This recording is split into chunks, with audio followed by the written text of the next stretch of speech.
Estamos en el Palacio Arzobispal de Manizales con el sacerdote Efraín Castaño.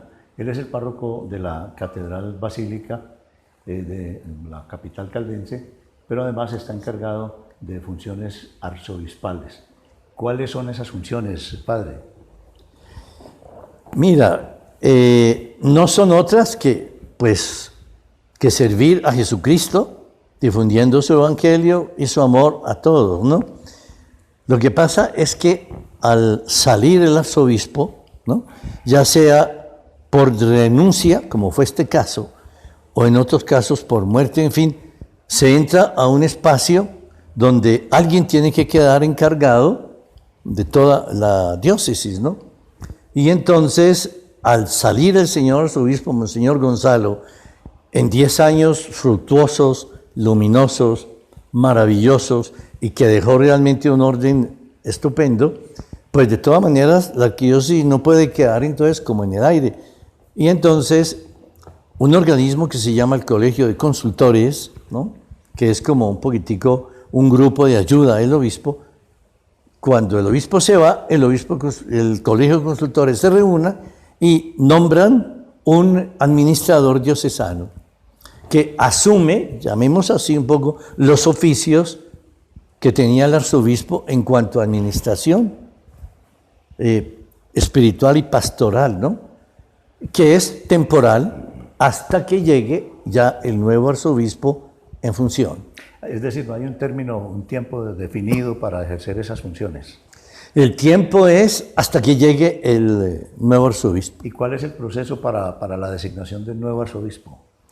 El proceso es fácil, pero a veces un poco demorado. Es decir, simplemente el señor nuncio, pues que es el encargado de todos los obispos de un país, el señor nuncio entonces, dentro de los obispos, ¿no?, nombra una terna, ¿no?, y esa terna es enviada a Roma, pero esa terna es muy estudiada, es decir, es una hoja de vida sobre cada uno, bueno, en fin, eso es todo aquello, y todo es en sigilo, ¿no?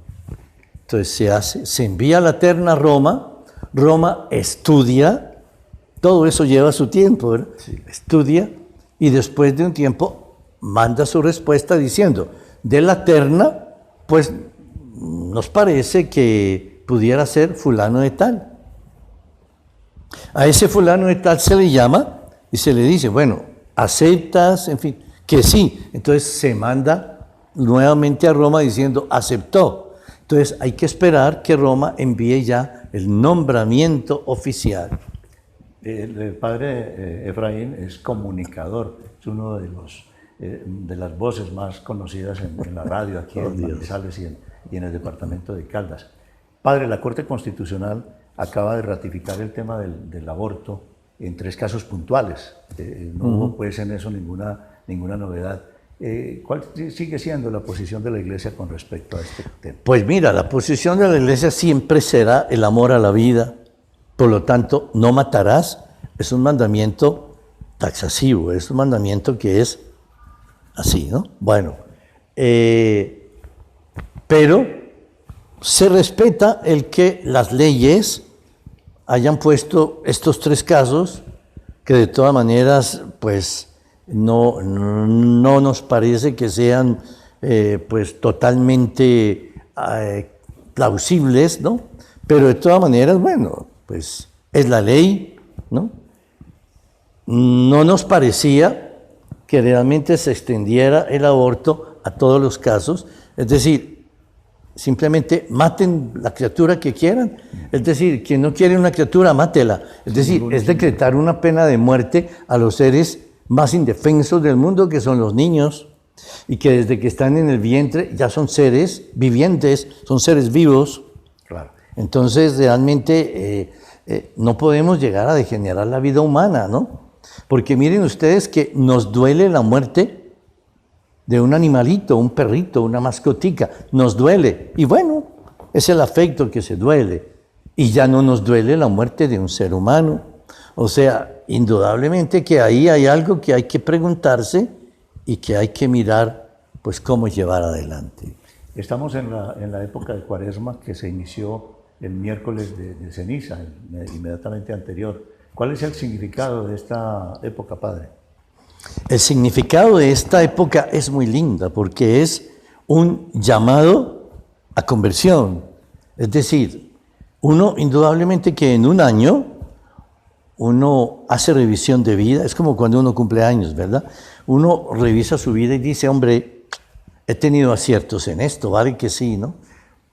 Pero también he tenido desaciertos, o vengo patinando en esto, o vengo fallando en esto, o definitivamente he hecho cosas que me han traído mucho mal, tengo que cambiar. Entonces, es empezar a revisar y mirar qué puede cambiar, ¿no? Es una época de reflexión. Es una época de reflexión y de conversión hacia un cambio. Y para ello, entonces, se nos coloca, pues, la figura, no la imagen en el sentido, no, la figura viva de Jesús de Nazaret, que a través de su vida en Nazaret, a través de su vida pública, a través de su pasión, muerte y resurrección, nos hace todo un recorrido, como diciéndonos, mire, este es el camino, sigan este camino y lograrán ser felices. Entonces es una invitación a seguir ese camino. ¿Cómo está en este momento aquí en Caldas y en general en el eje cafetero el tema de las vocaciones sacerdotales? ¿Han aumentado, han decrecido? Es indudable que hay una crisis vocacional, ¿no?